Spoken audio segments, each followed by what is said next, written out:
What's going on, friends? This is Neil Adler with another episode of Syracuse Central on the Fan Arch Network. It is Monday. Happy Monday, sad Monday. I'm a little sad. How was everyone's weekend? What y'all get into? I watched a lot of football, hung out with some family. All good. Well, it wasn't all good on Saturday night. Ugh, man. Poor Syracuse football. They're really struggling. So Syracuse lost to Pittsburgh 30-13 at home. It was homecoming weekend. What do I say? The team is not playing well. The defense was pretty freaking good by and large. The defense, let me get it right, gave up 260 total yards. They held Pittsburgh to 415 on third down. Um, they had 7 sacks, 12 tackles for loss. Kevin Jobity, the senior defensive lineman, had 3 sacks by himself. That was awesome. Davian Kerr had a pick. But the offense is not good. It's not good right now. And certainly a lot of that is on Ricky Collins, who struggled again. He had 3 interceptions. There was a couple, definitely some sequences where he felt like I felt like he was getting more comfortable and making some throws, but he had 3 picks. He's very turnover prone. Fran Brown put Luke Carney in for a bit. I think that first series they run the ball 3 times if I'm not mistaken, and then another series he did have a couple of pass completions. I think he was 2 of 3 maybe. But there was when he was in, there was a 3rd and 9, and then he took him out, and then I don't think he came back in. So Ricky played that third and long, and it's just like if you're gonna put Luke in, let him play. I didn't understand that. But Fran said things after the game. Um, he was asked. Fran Brown was asked about how much of the offense, because Fran Brown said earlier in the week that all his quarterbacks are ready, or at least I think he was referring to obviously Ricky Collins and then Luke Carney and maybe Jakari Williams, who's the redshirt freshman and maybe is the number 3 guy on the depth chart. But then Saturday night, Brown was asked about how much of the offense Carney can run right now, and he said not much. And the quote was, "We're in the developmental part of it when it comes to the young quarterbacks and things like that, things of that nature. There's a lot we're trying to do and trying to get rolling, and we'll get it back. It'll work. It takes time." So I'm a little confused. And I love Fran Brown, but he said Carney was ready, and now he's saying he's not ready. And I get it. He's a true freshman, and Ricky Collins is a redshirt sophomore, third year in college, but he threw 7 combined passes before this year. So I don't know how ready he is either. What can I tell you? It's a bummer. Syracuse only had as much as Ricky struggled. It was 10-7 late in the second quarter, and then I don't know why Syracuse didn't just run out the clock, and they ended up punting it, and then Pittsburgh returned it for a touchdown, and that was bad. That was just a killer, and I'm pretty sure Fran Brown acknowledged afterwards that was a dopey thing to do. Um, but Syracuse also only had 76 rushing yards, 2.5 yards a carry, and Georgia Tech. Pittsburgh came into this game, I believe, leading the ACC in rushing yards allowed per game, like least amount. So, it was always going to be hard to get the run established, and you need the run established to give these young quarterbacks, some time and keep the defenses honest. So don't pack the box or not pack the box, frankly, if they're not running, just sit back. But I just don't know where this offense goes. I truly don't. It's really frustrating. And I love my boys. I love my alma mater, but I just the only thing I will say is like it gets really irritating when I see other fans, and I know we're all frustrated, but like I see other fans like say things on like social media like, "Oh, Ricky Collins is garbage. He's trash." This like don't say that. He's like 20, 21 years old. He's trying his best. You think he wants to like be struggling like this? Just say that he's not playing well and you want to see someone else coming in. That's fair game. But don't say he's trash. He's a human being. It's like the social media. It's like all these keyboard warriors. It's so easy for people to just rip into other people. And I get that's part of our culture and human nature, but like, come on, man. Don't say that kind of crap. It's just mean. Anyway, it was a bad loss. It was frustrating. you know, what can I tell you? it's I'm moving on. What do you think? What were your takeaways from the game? Obviously, it wasn't great. Again, the defense I think was good. By and large, the offense is just it's not good, not good. So Syracuse got beat at home bad by Pittsburgh, which had won two straight coming in this game, and looks like they could be in the top sort of the top tier of the ACC. But now Syracuse has to go on the road and play Georgia Tech, which is the only undefeated team left in the ACC. Undefeated overall. There's a couple teams undefeated in conference play, but Georgia Tech, like they over the weekend, they beat Duke on the road. Um, they're 17.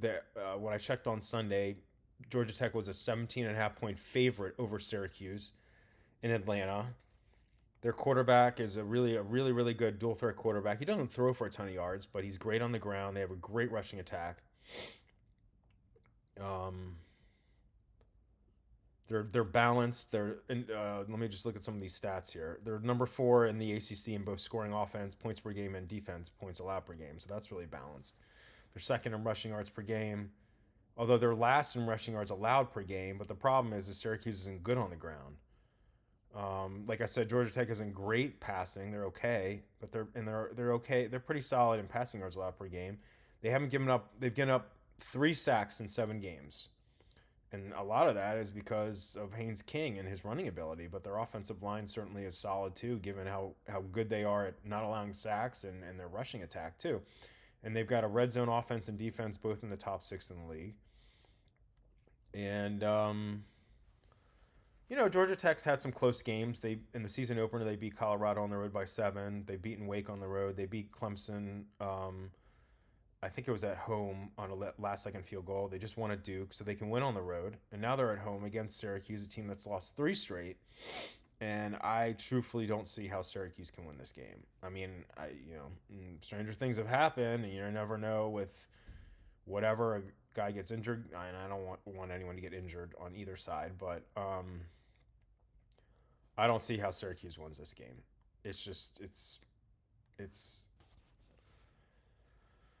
they got too much uncertainty on offense right now. I think the Syracuse defense, again, looked solid against Pittsburgh, but having a dual threat quarterback like Haynes King and a really good rushing attack, that'll put a lot of pressure on Syracuse's front. So we'll see. We'll see. I don't think Syracuse will win this game. We'll get into that more later in the week. But Georgia Tech definitely looks like a pretty freaking good team right now. So I talked about this on Syracuse Central a couple times last week. I'm pretty sure, if I remember correctly. You never know at my age. Syracuse had a lot of visitors on campus, a lot of verbal commits in the 2026. I can't remember if they had any 2027 verbal commits. They might have, but verbal commits and then a ton of recruiting targets across multiple classes. And I reported on some of them, and there was definitely, at least one 5-star recruit, multiple 4-star recruits, some Penn State verbal pledges that are taking a look at other schools while they remain committed or maybe have decommitted already from the Nittany Lions. But one source told me late last week, I don't remember if it was either Friday night or Saturday morning, I don't even remember at this point, doesn't matter. But Syracuse was anticipating potentially a record number of high school prospects on the Hill for that game. I don't know if that ended up being the way it was, but it was definitely cool to see, and we'll be tracking guys getting offers, and if there's any verbal commits as a result, I'll check in with sources. But it was cool to see. It's always frustrating, certainly when you've got all these people visiting and the team doesn't play well, but it is what it is. But it's funny because I report on this stuff, and then people comment are like, oh, well, Syracuse stunk today, so all the verbal commits are gonna decommit, and none of these recruits are gonna come to Syracuse. And I'm just like, dude, slow your freaking roll. That's not the way it works. I mean, certainly if the team is like on a downward spiral, that may have some verbal pledges or recruits rethink things or look elsewhere. It's possible. But like them being on campus for a bad game, you know, that's not gonna be like the ultimate decision maker. And I think a lot of these folks, these high school prospects, based on their conversations with the staff, they know that this is, say a rebuilding year, but they know that it's like it's a tough year. When Steve Angeli went down, given the young roster and the schedule, you knew it was going to be tough sledding for this team. So, I still hope that they can have some wins, and I'm skeptical that they can even get to 6. But even if they got to 5-7 by beating Carolina on Halloween and BC at home, and then they've got 3 road games: Miami, Notre Dame, and Georgia Tech this coming weekend. But if they could at least get to 5-7 and just play better, if they could get their quarterback play solid, serviceable, and the defense keep doing its thing, okay, fine. They go to 5-7, they don't get to a bowl, stuff happens. Whatever. They lost the leading passer through the first couple of games to a season-ending injury, and they have a crazy hard schedule, and the backups just aren't ready. They're just not ready. I don't know what else to say. I mean, it is what it is. But again, I don't think these recruits. I think these recruits and verbal commits know that it's like a tough year, but they're buying into what Fran Brown is building on the hill. And the 2026 class is top 25, top 30-ish. The 2027 class is super early, but it's like number 3 right now nationally. They're heavy on all these highly ranked guys, and so we'll just see if anyone's on commitment watch. But again, people saying, "Oh, bad look," losing that game. They just, if I'm being honest, people that say that don't know jack about how recruiting works. They don't know. And I'm not saying I know everything, but I know stuff. I know stuff, but it's just ill-informed. Just shut your mouth. Seriously. I'll check in with sources and see how it went with recruits and if new offers are made, and obviously if there's any commitments, we'll talk about that on Syracuse Central. I'm going to wrap up here on this Monday. I'm going to talk about the ACC. So, again, the ACC is certainly not on par with the SEC, which is just loaded. Shout out to Vanderbilt. Nashville's my second home, so shout out to Vanderbilt for beating LSU over the weekend. They look like a real contender in the SEC. But in the ACC, Louisville stunned Miami on Friday night. That was a shocker. But Louisville's only got 1 loss, and they're looking good. Like I said, Georgia Tech's undefeated. Overall, 3 teams are undefeated in ACC play. That's Georgia Tech, Virginia, and SMU. SMU got by Clemson. Clemson's just not good. Virginia beat Washington State by like 2 points, but that was non-conference. But, they only have 1 overall loss, and so they're looking solid. Other ACC action from Week 8, UConn beat BC. BC stinks. Cal beat North Carolina. Cal's 5-2. North Carolina stinks. They don't have a Power 4 conference win. They're terrible. And then at night, on Saturday night, late, because it was on the West Coast, Stanford beat Florida State. Florida State's winless in ACC play. 4 straight losses. They stink. They need to fire Mike Norvell. And I never like to say that because it's mean. But they stink. So who's the best team in the ACC? I still, I even though Miami lost, and Carson Beck had like 4 picks, so he's got to right the ship there. But I still think Miami's going to be up there. But Georgia Tech looks like the team to beat. And then you've got like Miami and Virginia and Louisville, and you got teams like Pitt and Cal. But in SMU is undefeated, but they have 2 losses overall, but undefeated in ACC play. But the ACC is like, blah. Especially with Miami losing. They're just not super sexy. I don't know. You know what I'm saying? Like, they don't have like a gazillion teams ranked. And I'm not saying they don't have good teams. But they don't look, We'll see. We'll see who ends up getting to the championship game of the conference in early December in Charlotte. If I had to bet, I think Georgia Tech's going to run the table. Or they could. And so let me look at, I had it written down. Georgia Tech's remaining schedule in the ACC: Syracuse, NC State, BC, Pitt. And then they do play Georgia, which is coming off a win over Ole Miss in the regular season finale. But that's obviously non-conference. So, but I think Georgia Tech could run the table in the ACC. So I like them to get to the title game. And then, Look at Louisville, look at UVA, look at Miami, look at Cal, look at Pitt. Those are, I think, the group that would be there. Otherwise, everyone else is kind of further down. But drop me comments. Let me know what you think. Who do you think's the best team in the ACC?